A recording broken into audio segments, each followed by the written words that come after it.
So I don't know how a pre-midterm would be any different from a midterm. The midterm is supposed to help you realize where you made your mistakes so that you don't make those mistakes on the final. Having a pre-term to the midterm is just going to be a longer midterm that will provide the same. You know what the difference is? Timing. So the biggest problem with people don't do well is they don't finish. And unless you've taken one exam, you don't know how to pace yourself. So my hope is actually not substance, but you can actually know what 90 minutes feels like and be able to finish on time. Right? The biggest way to improve all of your grades is actually letting you finish on time. This is not just for me. The bar exam is a 2-day exam. You have to budget yourself. So if you're very regimented to know how many hours on this question, how many minutes on this question. And if you just walk in and start writing without any sense of how much time you have, you're not going to finish. And taking old exams actually helps you know X minutes per question. What does that feel like? And it actually be more for the timing than the substance. That's what I'm actually more concerned about for my students. Then if you want to do that, one of those classes that you cancel because you aren't here. That's what I was thinking. That's exactly what I was thinking. Do an in-class pass-fail on the day I'm not here, and just time you for 90 minutes. I was gonna kind of along those lines, but utilize the Langdell for that as well, and maybe doing it then, because the people that are trying You mean on the weekend? No, on when they have their Langdell, and having it then, because the people that are striving, that really want the extra resources, they're going to Langdell, and so those are going to be the people you want to target that are really taking the initiative, because they're up there. So people can do them, and the people that really want to take the time to do it. But I think the Langdell may be a good So option between a day I cancel, because you cancel 1 or 2 classes, versus Langdell, you think that Langdell's a better one? You think in class? It's just, it's a suggestion of time that doesn't take away from class. Well, then Langdell can review it. Anyway, so if you want to email me later your thoughts, I do think about these things quite a bit. Because the thing that frustrates me the most is people don't actually sit down for 90 minutes. So they looked over the exam, which doesn't mean you took it. And unless you actually sit there for 90 minutes, you don't know how to pace yourselves. And for a lot of students, time is their biggest enemy. Especially for the people at the bottom of the curve. They're not finishing. And I'm concerned about that because you can improve your time, right? I can't drill information into your brain. I don't have that power. But I can teach you time management techniques. And some of you can write 1,000 words a minute, and the only care is you gather in half an hour. Not everyone can do that. I'm honest. I try to think what works, what doesn't. If I start venting on you during your one-on-one meeting, you'll know why. Because I'm trying to think of how to improve it. But I do think about these things. Anything else? I do enjoy meeting with you. You're all very. Oh, someone left a bag in my room. I don't know who it was. It's like this multicolored bag. It might be my common law students. I don't remember who it was. It looks like a pencil or something inside of it. Okay, it must be my common law class. Anyway, someone left a bag. It's just yours. I'm not opening it. I don't want to open it. I don't know what's inside. But it sounds like there's pencils or pens in there. That's what I lifted it. I didn't. You'll say this in Crim Pro that when you have a package, can you use your fingers to feel what's inside of it. Is that a search for Fourth Amendment? So I didn't. I just lifted it and put it down. I don't want to search. Respect for privacy. I do. Was it on the floor or was it on the table? Oh, you're funny. It was on the chair. Uh-oh. It was on the floor. Was it? It was on the floor. It was on the floor. Did you find it? I was the one that found it. Yeah, so I didn't even notice it was on the floor. So it's yours. I should have said something about that. But you gave it to the owner of the place, which is me, and I'm putting a reward. If no one signs up for it, you can come in. Okay. Anyone else? I find that gray canvas bag full of. Okay, all right, enough. Let's do a question, all right? I want to do this question to transition from last unit to this unit. We're done with family law. We're done with marital property. And the next few classes will be talking about leases. Leases. And one thing you have to remember about leases is you can't forget everything you learned earlier, right? And this question will illustrate that. That all the stuff you learned earlier can be baked into a question on leases. They can all be combined. So I'll do another 30 seconds for this one. Are you seeing this? No? Did I do the wrong class? Oh, I must have done common law. I'm sorry. That's why no one's participating.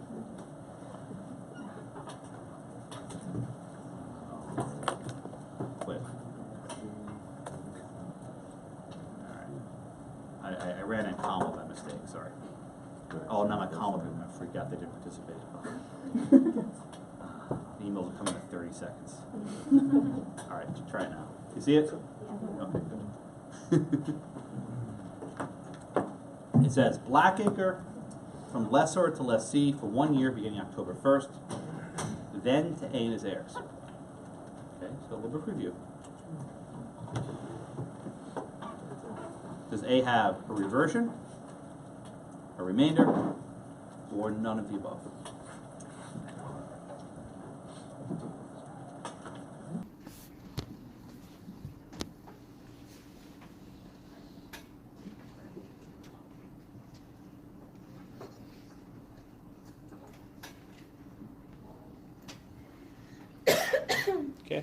Okay, we're good.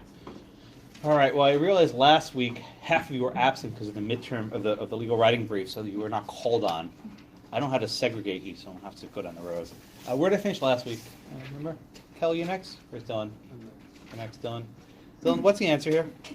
I think it's C. Okay, why do you think it's C? Well, if the lease had like an ending point, I guess, and the future interest went to A, then it would have been a remainder, but because it doesn't specify what happens when the lease ends, we don't, there's really not an answer. Katie, what do you think? Well, it can't be a remainder because it's not following the line of days. Oh. Lance, what do you think? I agree with Katie. Andrew, you're shaking your head no. I think it is a remainder. It's a remainder. Why is it a remainder? Because it doesn't have to follow a life estate, it just has to follow a fixed period. Yeah. And then go to a third party. Yeah. Boom. So this is why I asked this question this way, right? You've been drilled to think that a remainder can only follow a life estate. But really, the definition of a remainder is it follows after a fixed termination point, right? That can be a person's death. It could be a lease of 1 year or some fixed point. And on an exam or otherwise, I can do this, right? I can mix up, a lease with a fee simple determinable, right? I can mix this stuff up. So I asked this question. The answer is remainder. That's correct, because you can see this on the test. What you have to know is that after the fixed duration point, it goes on to a third party. That is the essence of a remainder, right? If I had just said this, right? Let me change the question a little bit, right? If I just said this, okay, is that Alec? If I just said this, right? Blackacre from lessor to lessee for 1 year, beginning October 1st. What interest does the lessor have? You know it. Reversion. That's right. It's a reversion, because after the fixed duration, it goes back to the grantor, or in the case, the lessor. By the way, everyone understand, lessor versus lessee, right? Right? Stephanie, what's the difference between a lessor and a lessee? Receiving what? Oh, that's funny. Look at Harrison. That's really funny. You don't need to do that. That's okay. Okay, no. I appreciate your creativity. That's very nice. There's actually a law student at UC Irvine who was pregnant and she went on bed rest. So the school actually got her telepresence robot. You know what this is? Imagine a Segway scooter with an iPad on the top, right? Actually, you can drive it around and you're looking at her face, right, one-on-one, and she's actually sitting in her classes by iPad. I don't know how that works with ABA stuff, but they let her do it. Don't get any ideas. I have no idea how this works. But anyway, Stephanie, difference between a lessor and a lessee. What is the lessee receiving? Good. Yeah. The lessee is receiving the lease, right? And then finish it up, Harrison. What's a lessor? The lessor has the lessor's granting the lease. Yeah, he's giving the lease. Exactly. Thank you. The name tag worked for one row, but you're good, right? So the lessor and the lessee. In this case, you say the lessor has a reversion, right? Because at the conclusion of the 1 year, it comes back to the lessor. This is no different than saying from O to A for life, period. A has a life estate, O has reversion. Julian? On some of these, you don't define who owns Blackacre, so it's a little confusing to know if it's a reversion or Oh, I see what you're saying. Presume fee simple, at least for now. Andrew? Okay, so to clarify some confusion that came up on the midterm, if you scroll back up, if A dies before the end of that year lease, does the interest go to his heirs or is it reversion back to whoever had Blackacre or to lesser? I'm sorry, if A dies before the 1 year is up, the heirs. It goes to the heirs. At the conclusion of 1 year, yeah. All right. Because their remainder can be inherited. All right. You can inherit a remainder. This was the case from Illinois. I'm blanking the name of the case, but you can inherit a remainder with the school districts. Yeah. The leasee is not A, right? Lessee. The lessee Yeah. is not A, or it is A. Yeah, that was my That confusion. confused me right now. I thought it was In this not. case, the lessee, I called him the lessee. He's And not. and then A is a third party. Yeah, okay, No, but that's A- what I understood. But right now, like, okay, I wasn't aware. Is A the lessor? How would I know that is the question. Are you asking, is A also the lessor? Right. Well, then it'd be reversion if A was the lessor. I named them differently. Okay. I could do A, B, and C if you want. I did this to make it easier, but you're right. Okay. All right, so let's go on, right? So the new topic about leaseholds, right? Leaseholds are very, very different, but they're also very similar, right? You think of something like the fee simple. The fee simple lasts forever. When a person dies, the heirs inherit it. The idea of a lease is that it's not permanent, that they can end at specific points in time. The hardest part of this entire topic, is understanding what's called notice, right? When does a lease end, and how much advance notice do you have to provide in order to get out of it? Now, I'm sure some of you had this where you were in a lease and you didn't give adequate notice, and maybe your landlord canceled on you. You were in a lease and you didn't give notice, and then you maybe did what's called month to month. Maybe you were in a lease and you didn't give enough notice, and your landlord gave the apartment to someone else, right? These are important points. Okay? So let's do the three kinds, right? There are three kinds of leases that we'll be discussing today. Let's go the term of years, the periodic tenancy, and tenancy at will. These are our three categories of leases. Okay, so Rachel, I think, or Julian, I forgot what you. Julian, next, yeah. Julian, give me please, what's a term of years lease? So a term of years lease is when you enter into an agreement with a lessor for a specific period of time. You have a beginning and an ending to the time that you will occupy the property. Okay, good. The idea of a term of years lease is that it's fixed in duration. Okay? That's fixed in duration. Okay? This can take the form of a calendar date. That is, the lease will end on December 31st, 2019. Or it takes a term of, it will end 1 year from today. It can be any number of years, 1 day, 2 months, 5 years. The book says even 3,000 years. And in case someone's wondering about the rule against perpetuities, right? How can you have a perpetual lease?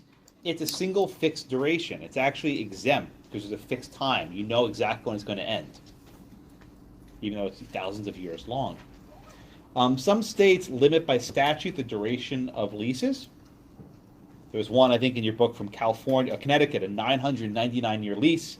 And was there one in Cincinnati, a 10,000-year lease or something insane like this? Now, Miranda, why would someone give someone a 100-year lease instead of just selling it to them outright? Why would someone possibly do that? Maybe so that they can, their descendant could at some point get the property back. Or just stability, so they don't have to move. Or income. Yeah. Or income, yeah. So if you think about it, once you sell something to fee simple, it's gone forever. You lose it, right?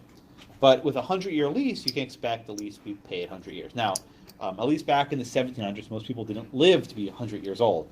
So you were hoping maybe your heirs would profit from the rents. There's also the idea of control, right? Everyone know what I mean by control, right? When you have a lease, and every year you pay, what is it? A thing of silver, whatever it happens to be, 28 ounces of silver money. People remember you, right? Someone remembers every year Leonard Avon because his ancestors get 28 ounces of silver from Yale University. And it's a way of, memorializing yourself forever. And it reminds you of a livery of season, right? that every year at a certain date and time, you go to the woods and you do the twiggle thing. Oh, by the way, one of you suggested that should be the actual twiggle ceremony in class. I don't know if I can pull that off, but the actual twig and turf. I think the video is good, but I'll think about it. One of you suggested during the meetings. I'm going to think about that seriously over the summer. I'd have to think of how to pull it off and not be a mess, but I'll think about it. Anyway, but you have control over the person and that they remember you. Okay? So the key point of the term of years is that it's fixed and there's no notice that's necessary, right? It's of a fixed duration, and no notice necessary to cancel it, to terminate it, right? You don't need any notice. Why? Because you know when it's going to end. It's going to end on December 31st. There's no questions. This is the easiest of the three. If you want to renew the lease, you got to sign a new lease. You can't renew it under its own terms. There's no obligation, there's no expectation that it renews. You see these in commercial a little bit more. Okay. Yeah, Andres. Can you adjust the price per rent with inflation, or would it stay at the same amount? Oh, I think with a term of years, I think you're stuck, right? With maybe the next category, you can probably adjust the rate annually, but you can't adjust in the middle of the one given term, right? I mean, you can maybe have a commercial lease, I suppose, that says that the rate will be based on a certain percentage of your earnings. You see that sometimes, right? Where X percentage of your income profits are given towards rent. So I guess that's a variable. But generally, the rate is fixed. What variables, other stuff. Yeah, Kendra? So is this fixed duration only for like landlord and tenant, or does it work for like, you know how airplane companies will do like a 10-year fixed thing on like gas prices? Oh, I see what you're asking. I think that's more a matter of contract law than property law, right? If you basically, what Kendra's asking, if you lock in the price of a resource, for example, oil, I don't think that's governed by real property law. I think it's governed by contract law, if I had to guess. It's a good or service, not really a real property asset. But what you will find, and Kendra's question alludes to this, is that much of modern property law actually incorporates contract doctrine, like fairness and notice and the like, that we don't have. Property law is very unfair. Contract law is very fair. And so courts have reached a contract to modify property law. Make sense? All right, Jordan, let's talk about periodic tenancies. What do you got there? It's a lease for a period of fixed duration that Okay. continues for succeeding periods until either the landlord or the tenant gives notice of termination. Very good. Yeah, this is one which you're probably all familiar with. It's a lease for a period of a fixed duration, and then it continues automatically until either the landlord or the tenant provides notice of termination, right? So the key keyword is periods, right? They're periods of fixed duration until notice to cancel is provided, okay? This can take the form of month to month, year to year, week to week, whatever it happens to be. If notice is not given, the period automatically extends for another period, right? So if neither party gives notice to cancel, you automatically extend it for another period, okay? The difficulty, right? The most difficult aspect of this entire topic is determining when notice must be given to cancel. And this is a fairly complicated, it's not complicated, people don't like numbers, they can't count. But it's, for law students, it always gives people difficulties, right? So here you go. At common law, okay, at common law, this is not the law anymore, but at common law, for a 1-year lease, 6 months notice was required. At common law, for a 1-year lease, 6 months notice was required to terminate. So, give you an easy example, right? If the lease begins January 1st, 2010, okay, and it's a year to year. That is, it ends December 31st, 2010. Okay, Megan, when would you be required to give notice before in order to cancel the lease? July. Yes, exactly. You have to give notice before July 1st, 2010, and this is at common law. right? At common law, you have to give a period of 6 months notice. Okay? And Megan, what happens if you give notice on July 2nd of 2010? You have a lease for 2011? Exactly, yes ma'am. You're stuck for another period. So if you fail to give notice by July 1st, you're stuck for a second year. Right? It automatically renews if you don't give notice by 6 months. Okay? Also, keep in mind, the answer is July 1st, right? Not July 2nd. If you give notice in the middle of a month, it doesn't count. At common law, you have to give notice at the first day of the month. Otherwise, you start a new period. All right? Let's do some questions, because it's actually a little trickier than it seems. So take a look on page 462, please. And I think, Neiman, are you next? When are you for me? Question number 1? On October 1st, L leases Whiteacre to T for 1 year, beginning October 1st. Okay, very good. On October 1st, L leases Whiteacre to T for 1 year, beginning October 1st. So, Neiman, how long is this lease going to last? 1 year.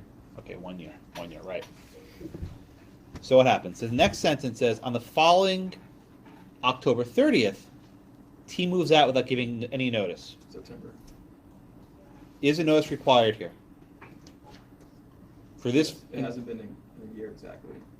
Neiman, the lease says the T for 1 year beginning October 1st. No, because it's fixed term. Ah, this is a term of years. Everyone see that? With a term of years, you are not obligated to give notice. Let me say that again. With a term of years, there's no notice required. So if he moves out on October 30th, he's fine. He's under no obligation to give advance notice. Everyone get that? That's the easy one, right? But the next sentence, right, it says, this will be for Brittany, the lease had said, to T from year to year, beginning October 1st. From T to year to T from year to year, beginning October 1st. Okay, Brittany, what do we do there? He would have to give notice by April 1st. Okay, let's walk through this, right? What kind of lease is this? Periodic. Okay, well, how do you know it's periodic? Because it's from year to year, and it doesn't have a defined end date. Okay, very good.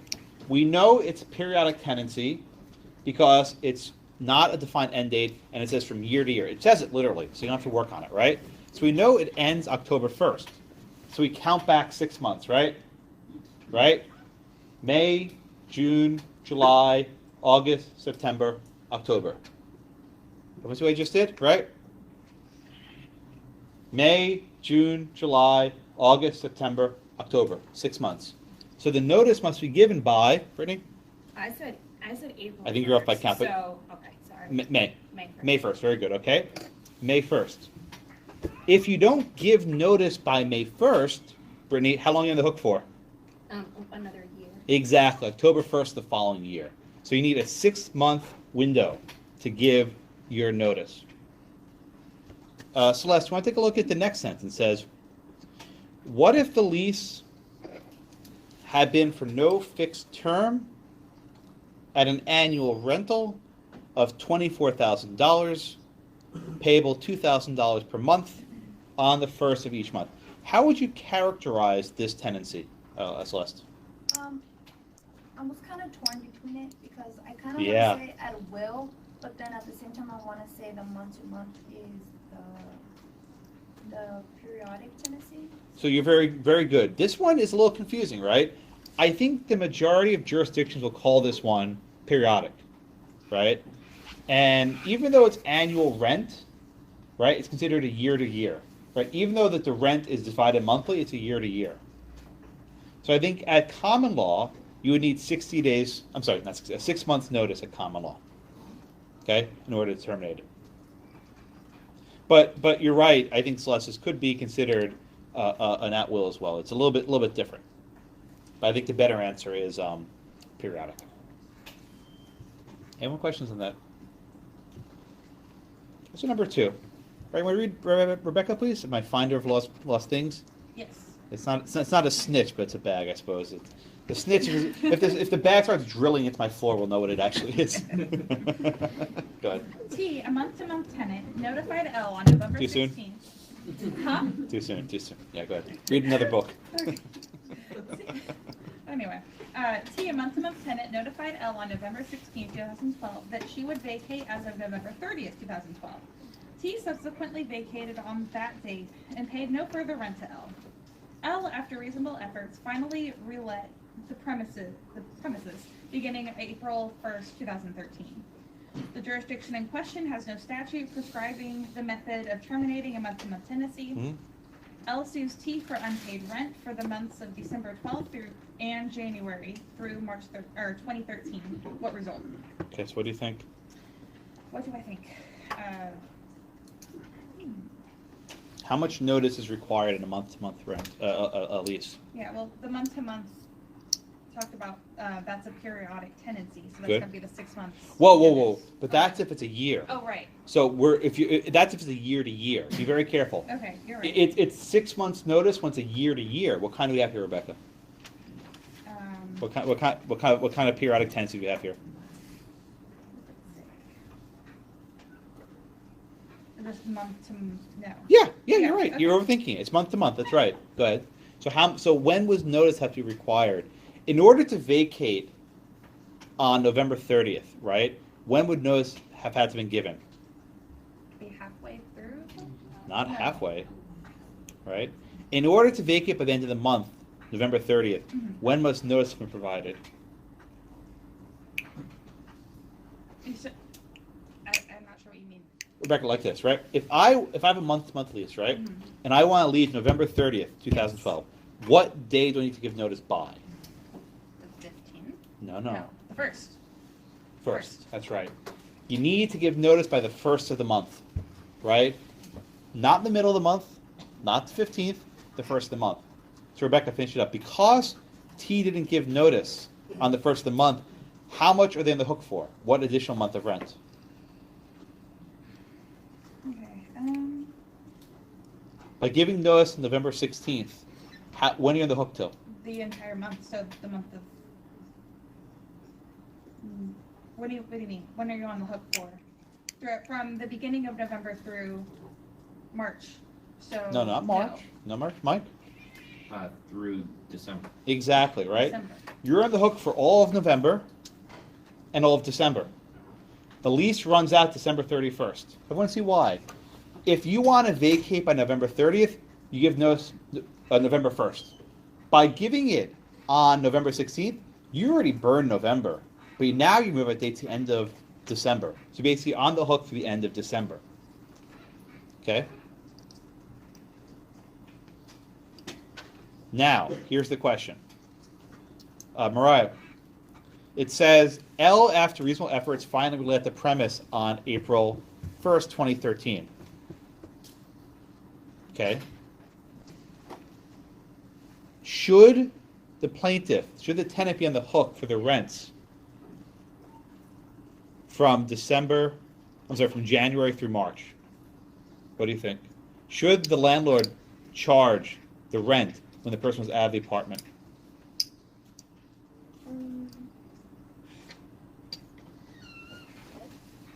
You think that's fair? We know that the tenant's on the hook for December, even though he wasn't there. Should the tenant have to pay for January, February, and March? What does this remind you of in contracts, if I can bridge the gap? Where a person's being charged for rent and they're not actually, the landlord's getting all this rent money and no one's in the apartment, it's empty. What does this sound like to you? Megan? What does this sound like in contracts? This is adoption, you know about it. 2 words. Unjust enrichment. Sorry. Raise your hand. Sorry. Unjust enrichment. Yeah, unjust enrichment. Everyone hear that? I'll come back to Megan. Yeah, unjust enrichment. Where you're basically penalizing the tenant for time he didn't spend in the apartment. Now I say, wait a minute, Josh. Property is awfully unfair, but landlord-tenant law has a concept of unjust enrichment. that the law doesn't like penalties, that you're basically forcing someone to pay rent even though the apartment's empty. Okay, so I think the majority rule here is that the landlord had a month to find a new tenant. He didn't do it. He's in the hook for the rent. He can't charge it for that additional point.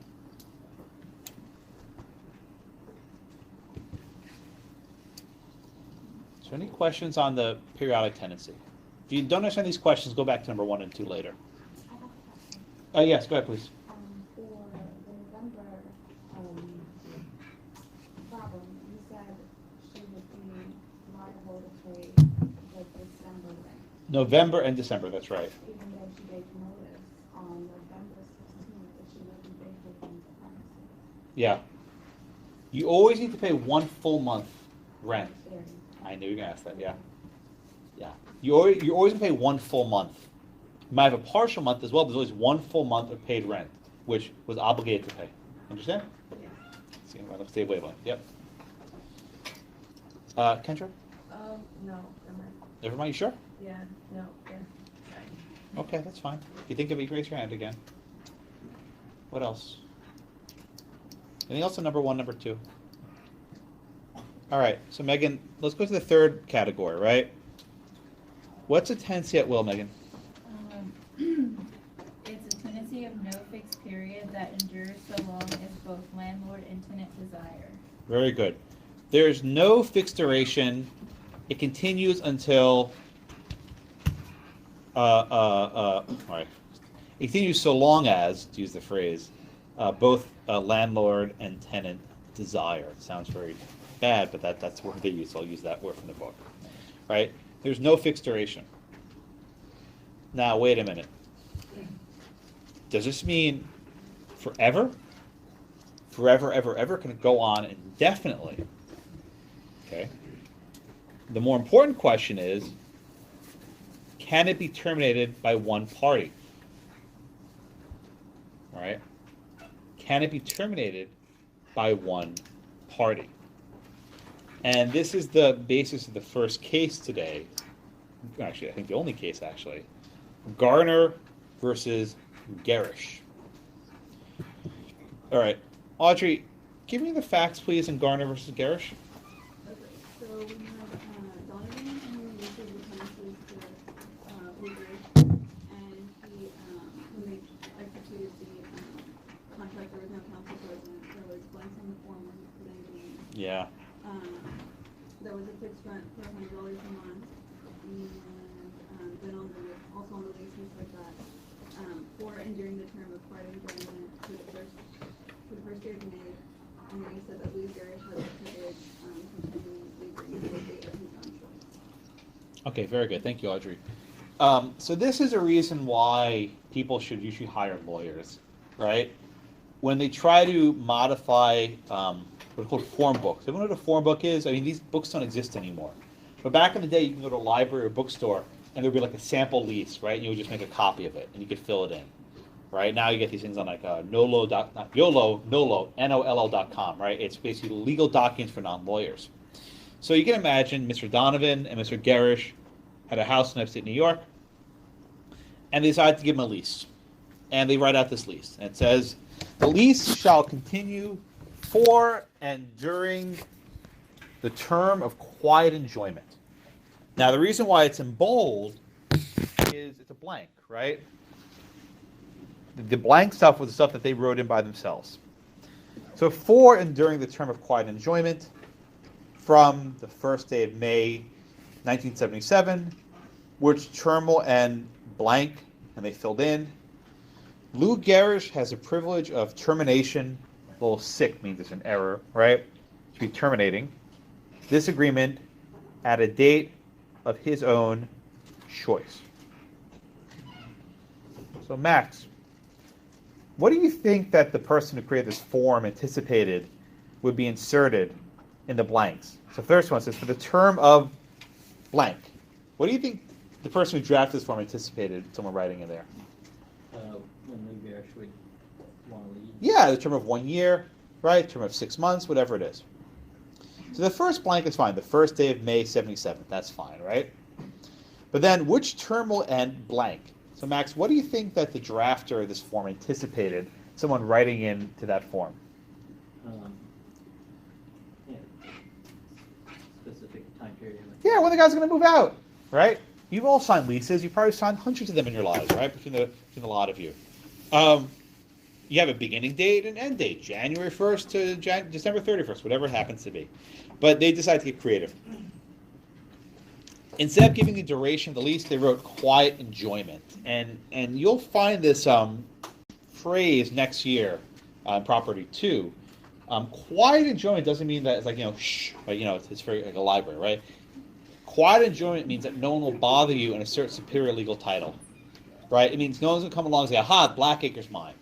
And the landlord guarantees that no one will come. So that's what quiet enjoyment means. But the second one is where the magic happens, right? I think, so Tacey, you next? Sure, yeah. Okay. Tacey, so it says, Lou Gerrish, not Lou Gehrig, but Lou Gerrish has the privilege of terminating this agreement at the date of his own choice.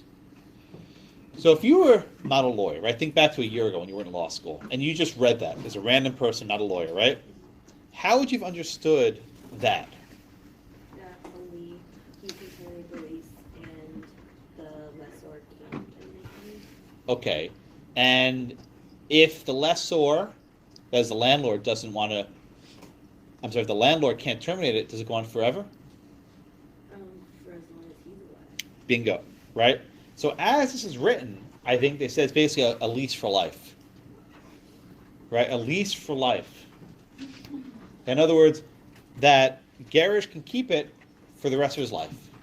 Now, Hannah, what does that sound like? We've studied something like this before.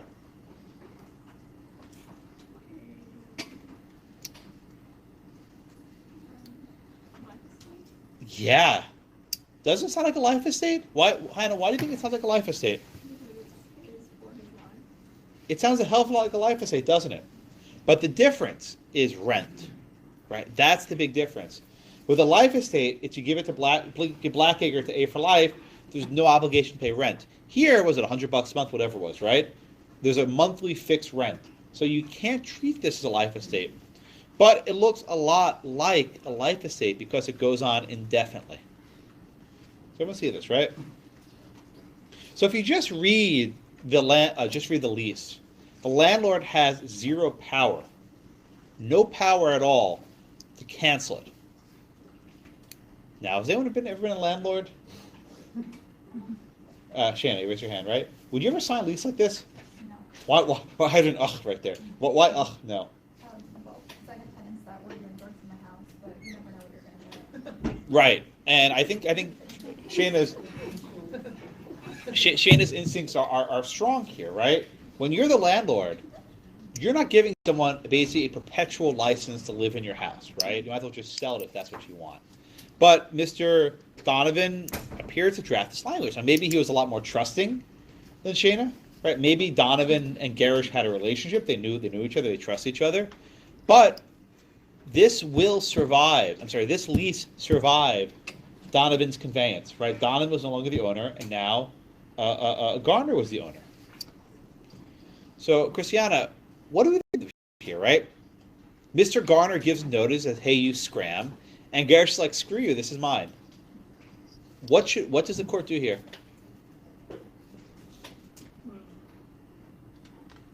I guess they look at the terms and try to decide what exactly the end date should be.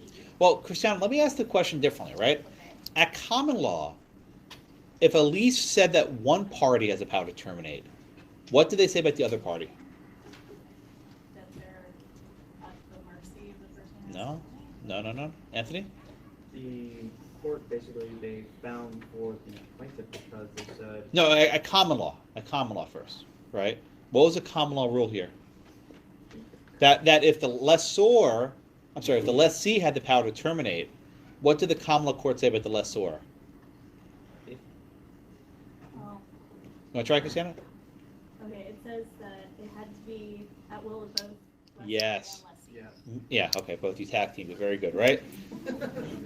At common law, it was presumed that if one party had the power to terminate it, The other party had it as well. It was considered a fairness issue, right? And I think this is Shayna's point. If you gave a contract with a power to the lessee that's indefinite, the lessor must have the same. So at common law, both parties had the power to terminate, right? You only needed one key, right? One party could terminate. Anthony? It sounds kind of like a little bit like mutual something. Wait a minute, did you just say one party has the... Right, either party can turn the key. Yeah.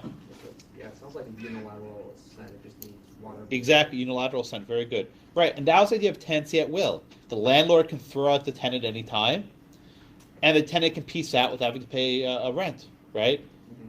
If you wanted security, you would sign a periodic tenancy. But if you didn't care about security, you can do the at will, because you have the risk that either party can throw the other party out. And I suspect the rent is lower. I mean, keep this in the back of your mind. When you're saying the rent, and you know you have this notice period, you might make the rent a little bit lower because you're guaranteed to get at least 1 full month rent. But with the at will, it's like, all right, we'll make this dirt cheap because I can throw it at any time. But there's no protections. Okay? That was the common law rule, right? That either party could terminate, whether or not it was provided in the contract. Now, Elena, what was the modern rule that the court did with this case? Well, they said that over here we seem to grant the personal right to the main lessee terminated date for the fairly typical means of creating a life tenancy.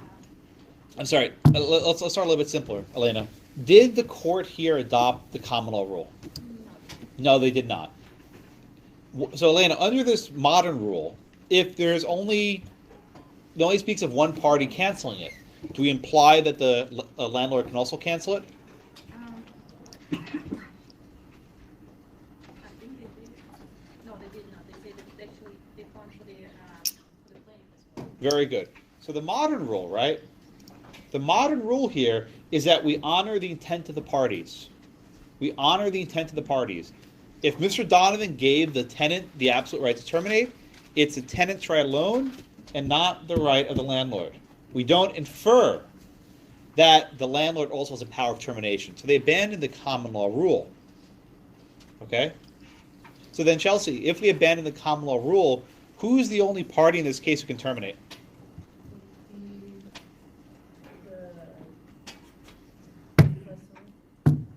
Sorry, which one? No, which one's that? The landlord or the tenant? No? No, Lease? Exactly. Gerrish, right? Only the tenant in this lease has the power to terminate, not the landlord. So this is like Shayna's worst nightmare, right? You have this tenant who can stay here as long as he wants, and the landlord can do nothing to throw him out. Now, I suspect if he's breaking the law, that might be an exception. You can call the cops on it. I don't know. You tell me. No, not state. What state was this? Montana. Whoa. Okay. Big country, right? Okay. So, but in general, in this case at least, the landlord had no power to expel the tenant, precisely because the lease didn't specify it. Now, you can write a lease where both parties have the power to expel, right? You can say that the notice can be given by the landlord or the notice can be given by the tenant. You can do it either way. But this lease, they did not do this. And unfortunately, Mr. Donovan stuck with this bizarre lease. But then, that's the idea, right? Professor? Oh, yeah, Meg, go ahead, please. It talked about the right of the landlord to re-enter if timely payment wasn't made. Yes. So, Shayna, did your drug addict tenants pay their rent? Did you try to enter? I had my property manager scheduled. Didn't work? It took about 4 months to get them out of my house. We'll talk about evictions, I think, next week. But Megan, to your point, if they don't pay, if Gerrish stopped paying rent, then he can evict him. The problem here is the guy kept paying his rent. And as long as he paid his rent and behaved, there's no ground to kick him out. Understand?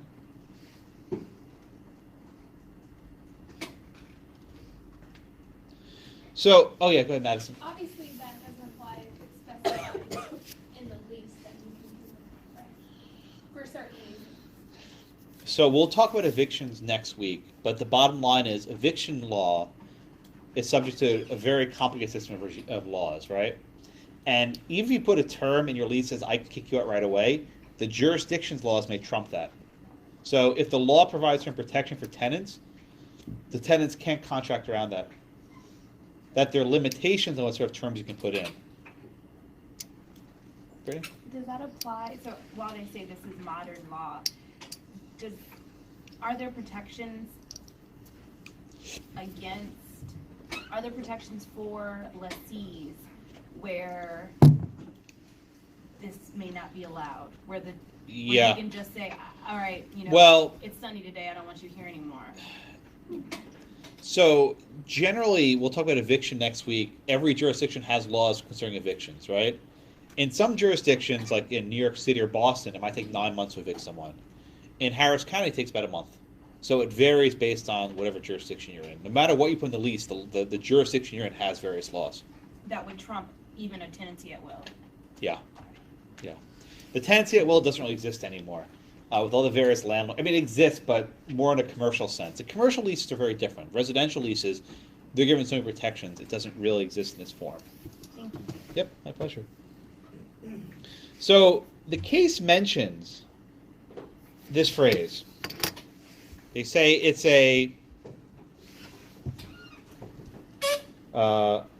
life estate determinable. Or determinable, sorry, let me type like this. They call it a determinable life estate. What the heck is that? James, what the heck is a determinable life estate? What is that? Do I have to give you another estate to learn? What is that? Life estate, I don't know, conditions or something like. What does determinable mean? Like a fee simple determinable. Welcome to property. Yeah, it was a couple weeks ago. Good job. What does defeasible determinable mean? You can't, defeasible? They have the same meaning. Like you can ascertain everything, like you can't change. No, anyone don't think of what's determinable mean in this context? Anyone? Raise your hand. Yeah. Just its duration.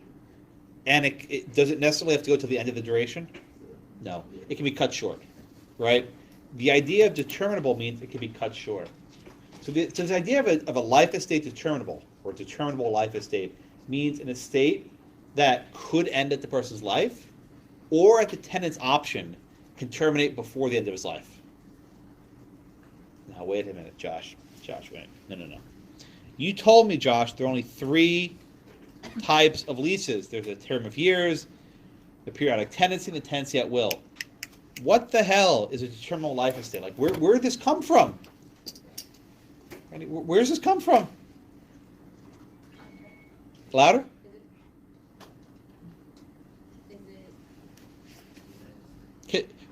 Brandy, can courts make up new kinds of estates? I can't hear you. If they want. Oh man, calm down now. They just make crap up, right? Can they just make up new estates? Substantive due process right to life determinacy. Whatever it is, right? Brandy, how do courts do this? I mean, what is this? How do we understand this? If there are 3 categories of leases, where does this fit? How do you have a lease for life? In other words, but they say it's not a tenancy at will. They reject that. They say it's not a tenancy at will. Because it violates the terms of the agreements. Because if it was a tenancy at will, the landlord could toss the guy out tomorrow. Mary, what do you think? What is this? How do we characterize this?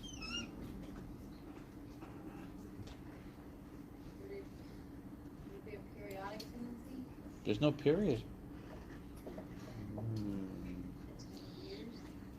I know you want to say that, but there's not a fixed end date. In other words, you see what I'm getting at here, right?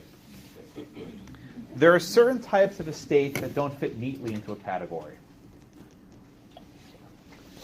And here the court says, well, we're not going to try and squeeze it into somewhere. We're going to honor the intent of the parties. So you actually have something that they call a determinable life estate, or what you may see called otherwise a lease for life. a lease for life, which basically means a life estate with rent, right?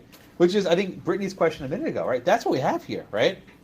This is basically a life estate with rent. If you think about it for a minute, it's a life estate with rent. And if the rent isn't being paid, it cuts short. Yeah, Edwin. The book called the terminal life tenancy. It's all the same thing, yeah. The terminal life tenancy, call it whatever you want, right? It doesn't fit any of the three categories. So what we see here is a violation of what's called the numerus clausus principle. What the hell is that? Rochelle, what's numerus clausus?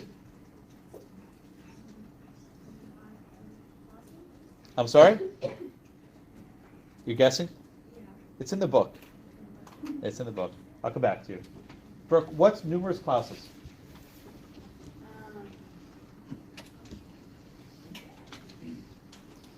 Read the notes, my friends. I read it, I'm not, I was confused by it, but does it have to be a period of time, like it will and it will? No, what's, anyway, numerus clausus. Yeah. Yeah, there's a finite number of clauses, right? There's only a certain number of types of property.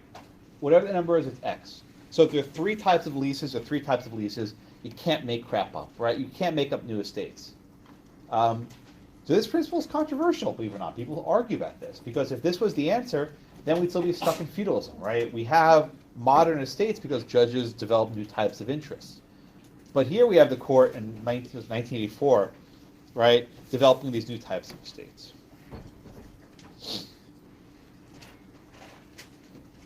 All right, so any questions on Gerrish, right? That they basically don't try to squeeze in anything of the 3, and they make up this new thing, basically a lease for life, if you think about it. Yes, sir? What term do you want to use? I'd use any of them. It doesn't really matter. Whatever you want.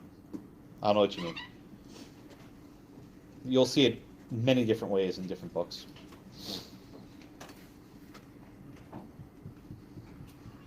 All right, Rochelle, let's go back to you. On page 466, please, question number 2. Can you read it, please? L leases Orange Acre to T for as many years as L desires. Okay. What do we have here, Rochelle? Let's go through the list. Is this a term of years?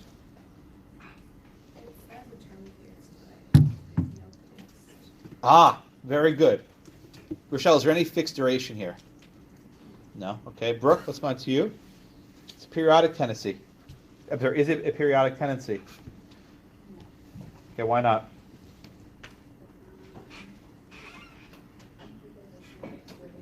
Yeah, it doesn't say month to month, year to year. So then, Brooke, what is it? Probably. Well, it could be a life estate determinable, but what do you think is the best answer here, Sam? Why? Who? Oh, smart, yeah. Who has the option to terminate it, though? Oh. Who has the option of termination here? Who's L? Landlord. Landlord. L is landlord, T is tenant. Oh. So Sam, who has the option to terminate here? Yeah, thank you. Yeah. Oh, you were thinking lessor or lessee. No. L is landlord, T is tenant, okay? So here, I think the best answer is the tenancy at will, and it's the will of the landlord only. Right? But a common law, right? Yeah, Julian? I'm sorry.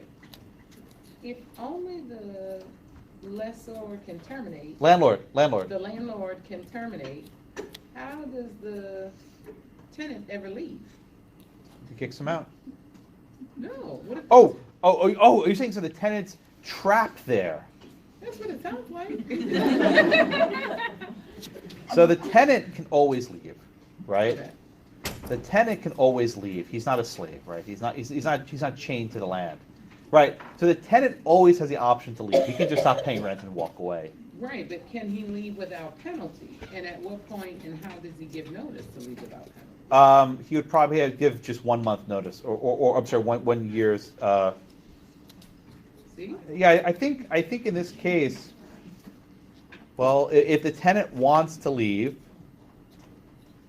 I think what would probably happen is the tenant would have to give notice, might be hooked for about a year of rent. Because it's a year, because it says. Well, if it's common law, then it's 6 months notice. So basically, it's 6 months notice. I think you would treat it as if it was a periodic tenancy of 1 year and give 6 months notice. I think that's the answer. But everyone understand Julian's question, right? There's a guy trapped in the land. So I think the answer is never no. It's always, does a landlord have the power to terminate? Yeah, Kendra. So here, the landlord and the tenant have two different, I guess, what are they called? Leasehold estates. Like, didn't you just say the landlord has the will one and the other person has the periodic tenancy? I'm sorry, say your question again. I think I lost it. I thought you said, like the best answer is the tenancy at will, which is the landlord has the power to nix it, but you just said the tenant has to follow the periodic tenancy rules and give them like a year or 6 months. I'm fudging it, but I think that's the right answer. So they can have two different. It's not, but I think under the common law, the better answer is 6 months notice would cover it. This is a weird lease, right? Because usually with a tenancy at will, it doesn't mention years in there. But the fact that it mentions years, I would reason the best answer is 6 months. But it's not a perfect answer. With a lot of these cases, you're trying to fit, square pegs into round holes. They don't fit exactly. Someone else had a hand. Yeah, Jordan? How is this problem different than the Gerrish problem? Because there's no fixed period. Well, the difference is in Gerrish, the tenant had the power to terminate. Right. And here it says the landlord has the power of termination. Right, but at the tenancy at will, don't both of them have to have the same right? So at modern law, if it's implied in one, it's implied in the other. But this is Jolene's question. The tenant always has the power to walk away. So the tenant always has the power to leave. So you wouldn't need that modern rule. Make sense? They both have the power to terminate. But I think Jolene's question is a good one, right? If it's the opposite, then the guy's stuck on the land forever, and that'd be a bizarre ruling. And he basically he's a prisoner at that point. Good question. All right. What was that? Oh, no. I was just saying I have a lot of them. That's okay. I like questions. Oh, Brittany, go ahead, please.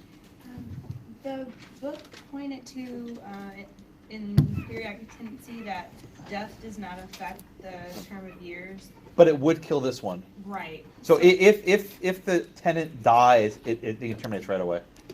Right. Yeah. But for a periodic tenancy, what happens if one of the parties dies? Heirs. So they would be responsible for any further rent. You can inherit a leasehold, right? Okay. I mean, you don't think about it, but if one of but if a student with a lease dies, and say the lease is for 10 years, your heirs inherit the lease. I think as a practical matter, the landlord might try and get out of the lease, but it's an inheritable asset, and the heir would then be on the hook for the rent.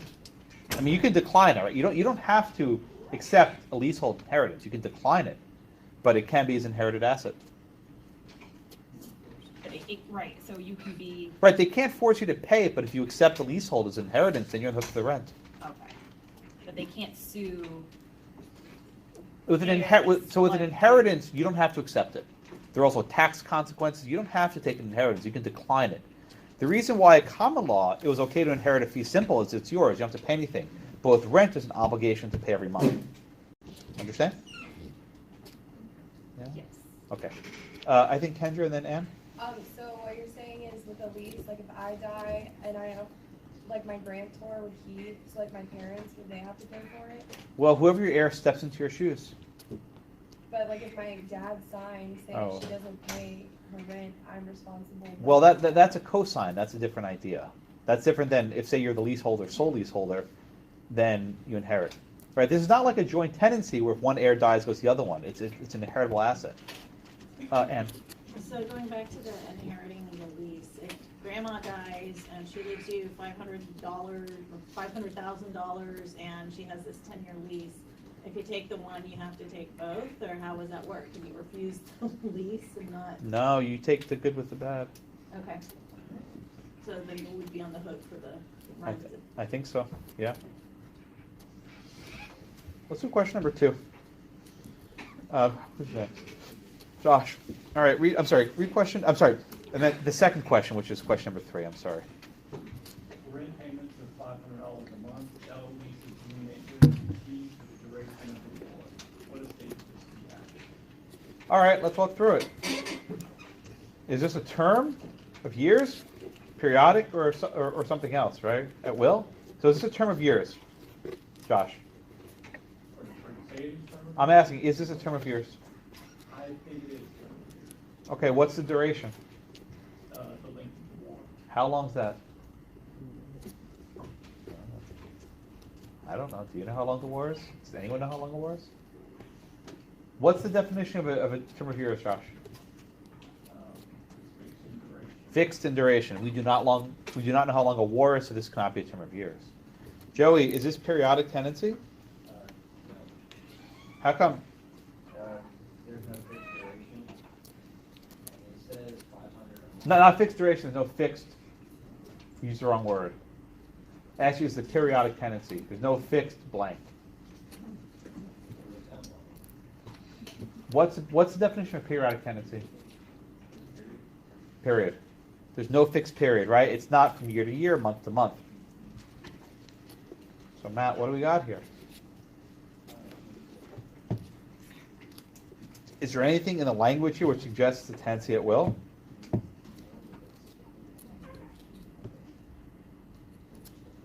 Okay.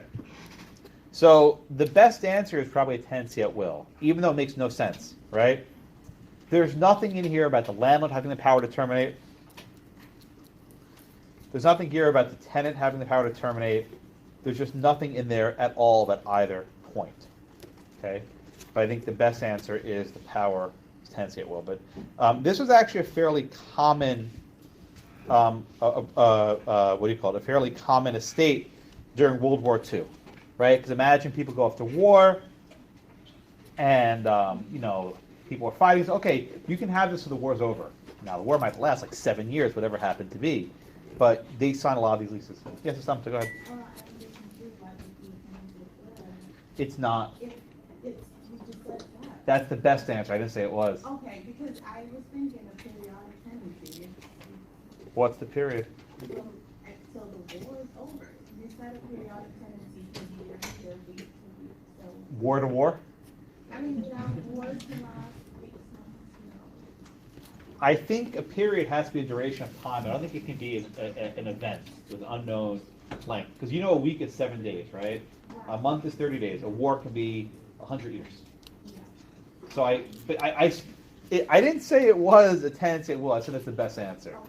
So this is one of those cases with pigeonholes, right? Where the courts try to fit it somewhere, even though it doesn't really, square peg round hole, doesn't really fit in. Yeah, Julian, then Andrew? So the first thing you do is check the fixed and then periodic. If it's neither, you use tenancy at will. Do you worry about the determinable life estate? Well, this isn't that either, but you could ask about it. Yes, I think Julian's saying on an exam, I think what I would do if I were you, right? To start typing, is you ask, is it a term of years? No, there's no fixed duration. Is it periodic? Well, there's no period. Best answer, a term at will. Yeah, it's not, again, I don't think it's a correct answer. I didn't say that. I said I think this is the best answer, though. Yeah, Andrew. To kind of go towards that tenancy at will, so it ends when either desires. Well, at the time they entered this lease, they already expressed their desire of when it should end. So when they entered the lease, that arbitrary time when they, instead of their desire being arbitrary and random, they've already said, we're just going to do it. Oh, I see your point. Right. Well, you're not wrong. There's no good fit for that because the date of a term of years means I can tell you with certainty it'll end this date. Period means a week, 7 days, a month, 30 days, a year, 12 months. So even if they had some sort of subjective intention, that doesn't fit into the doctrine. But you're not wrong. Matt?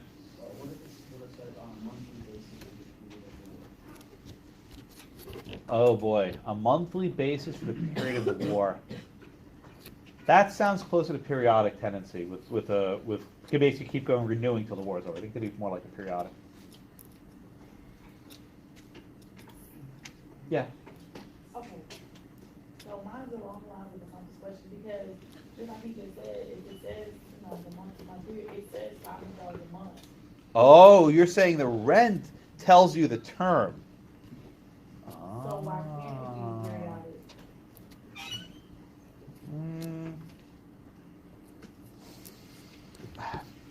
periodic? That's a good inclination. I think that might work. For what it's worth, the answer here, the book says tenancy at will, for whatever that's worth. But I don't think you're wrong. I think he's arguing creative. I mean, it's a creative answer. Good job. I'll email the editor of the casebook, who occasionally gets back to me now. I actually complained because it was a Latin term I told him to define. And he's like, no, I defined it somewhere else in the book. We don't define those pages. I don't know the term. I can't remember what the term was. Or maybe it was French or something else. Not anyway. Yeah, Matt. Yeah. I was going to mention that in a minute. It's like the catch-all, right? If it doesn't fit into category 1 or category number 2, you shove in category 3. It's not perfect, but that's often where you put stuff. So, yeah, Brittany. I was just going to say that the case that refers to here, I looked it up. They said a tenancy at will. So they were just like, is that right? This doesn't. Okay. They're like, it doesn't fit in anything, but we're not going to overturn what the district court said. We're just going to say, yeah, that's right. So. Okay. Well, I think that's probably the right answer. But yeah, but Lauren, very good thought with the $500 month. But you're not going to do this on the. You argue both. I make no promises. I make no promises. I haven't written yet. I don't know what I'm going to ask. The bad part is when you ask me a question and you think about it. You don't want to do that. So, it's like a double-edged sword. All right. There's this other case, Philpott, a Texas case, right? And involves a lease for a term of 20 years and so long thereafter as the uses it for a particular purpose. And the premises were used continuously by T for a purpose. And then after 20 years, they wish to terminate the lease. The landlord argued that because the lease had an uncertain term, it was a tenancy at will. The court held otherwise, right? The court held otherwise, saying there's no definite ending date after 20 years term. The date is tied to the cessation of activities. Common sense, logic, and the trend in the law support this decision. It appears they created a perpetual right to lease the land. What? It's basically a perpetual lease, right? This is like Gerrish again, right? Once you get past the 20-year mark, it goes in effect forever. And the tenant can terminate when he wants to. It's not a tenancy at will. So you can tell the courts are all over the place in this one. And to Lauren's lovely question, you have to walk through the steps and tell me what you think the best answer is. That's what I want you to do. Okay, what else? Anything on this, Julian? So I'm confused about where the wording is that causes this to be a perpetual lease. It says a lease for a term of 20 years and so long thereafter as T is used for the premise of a particular purpose. So long as it's used for this purpose after 20 years, it's perpetual. It's like a fee simple determinable if you think about it. All right. Yeah, Matt.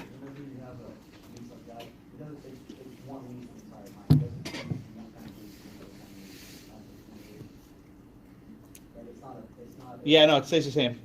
Yeah. So let's go on. It mentions the tenancy at sufferance, which is not like a fourth one, but it might come close. And this refers to holding over. And I'm sure some of you have done this. A tenant holds over in an apartment.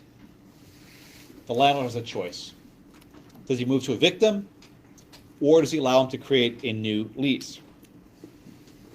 Sometimes if a tenant holds over for 1 month, you create a month-to-month lease. And often if the tenant tries to pay rent and the landlord accepts it, you've created basically what's called a tenancy at sufferance. Okay?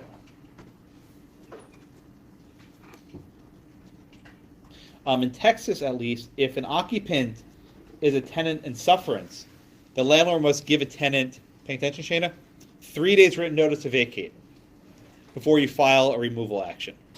So if there's someone holding over, they're required to give 3 days written notice. Okay. Everyone with me? Everyone with me? Okay. The book has a discussion on the difference between leases, rents, contracts. I don't care about that stuff. The conveyance stuff. every year I decide not to assign it, but I give it to you, it's yours. Any questions on that? It's not very important for this class at least. The other stuff I'm more interested in. Okay. The statute of frauds. I say it and I see people start quivering. It's a lot easier in property than it is in contracts, so that's the good part. Any lease for more than 1 year must be in writing. You can have an oral lease for less than 1 year. I'm sure you've seen this at some point, but the Texas statute of frauds, I have it up here. It applies to leases of real property. Okay, any questions on that? Not too hard. Did you study in contracts? Did you have a contract of adhesion?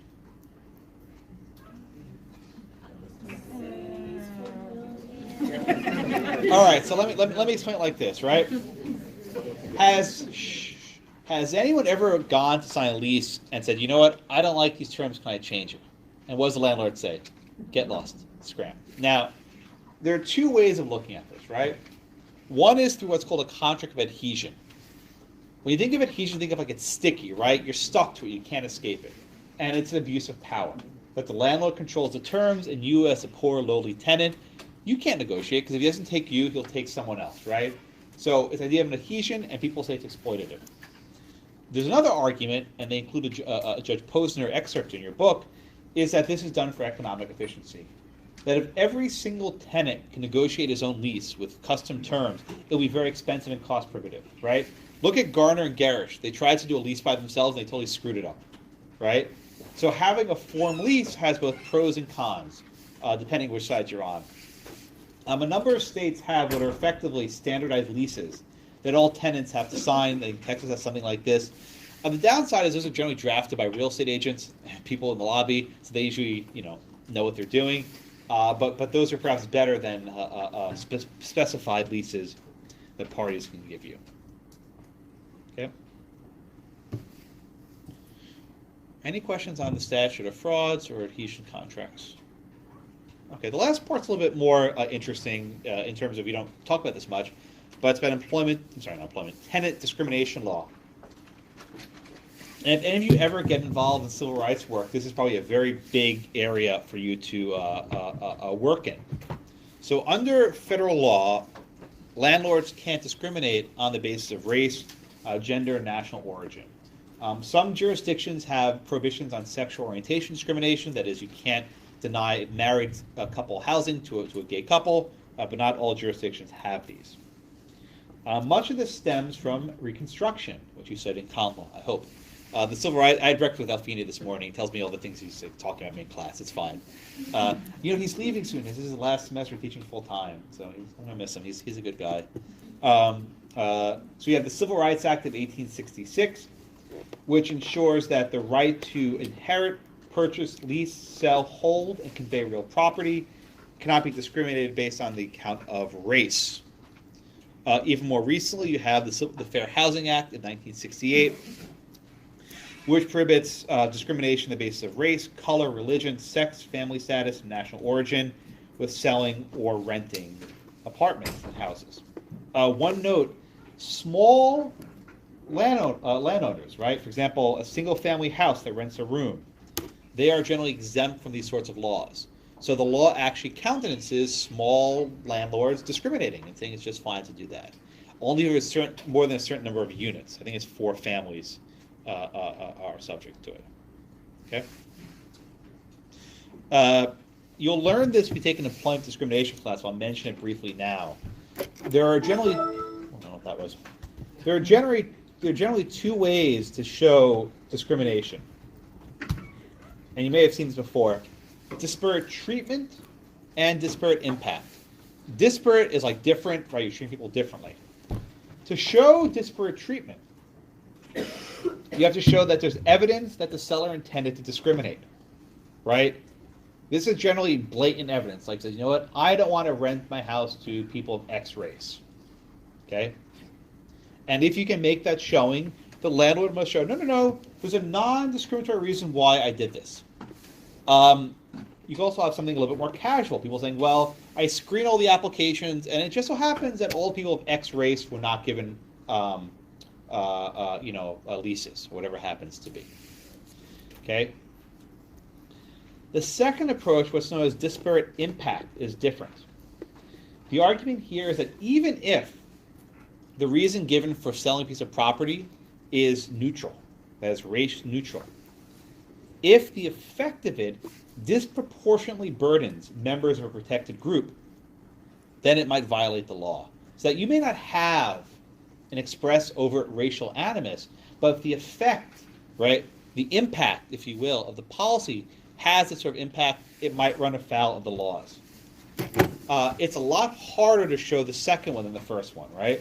It's much easier to have evidence of disparate treatment.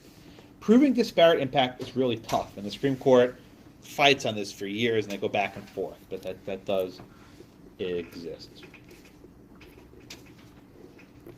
Okay, everyone with me? There's one case, Julian? Do you have an example?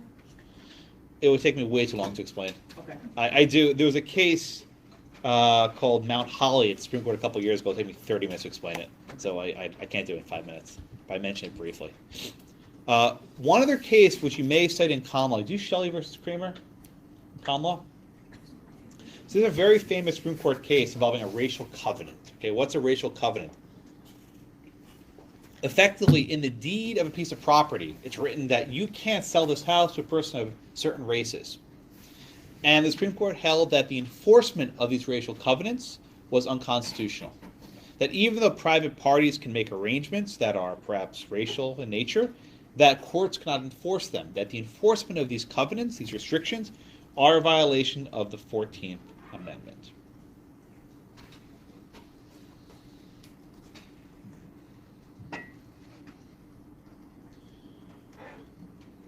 Okay. All right. Questions on that? Questions on that? Yeah, Ann. So Shayna could discriminate because it's a single house and not, an apartment building with like 6 apartments. She could discriminate if she chose to, and no like brown-haired drug smokers or no blonde-haired. Or otherwise. Yeah. So, I mean, there's a famous example of Mrs. Murphy, right? Who's Mrs. Murphy? During the debates of the Fair Housing Act, members of Congress said, but what about Miss Murphy, this little old white woman who doesn't want to rent to black tenants? They said, we don't want to put her in jail. So they exempted small property owners. That's small, I don't mean short, but people have very small number of units from the Fair Housing Act. And to this day, small landlords can discriminate. It's not just landlords, it's also businesses. The federal anti-discrimination law doesn't apply to businesses with less than 10 employees, so they are allowed to discriminate. State laws might be a little more stringent, but almost all federal discrimination laws have carve-outs for small businesses. And you go, wait, how can that be possible, Josh? If discrimination is so awful with this compelling interest, this may come up in some litigation this year at the Supreme Court involving baking cakes. You may see that come up this year. Okay. Yeah, it's a state law. All right. Anything else? All right. So let me wrap up and summarize, and I'll get you on your way. The discussion of leaseholds is, again, very different than the first half of the semester.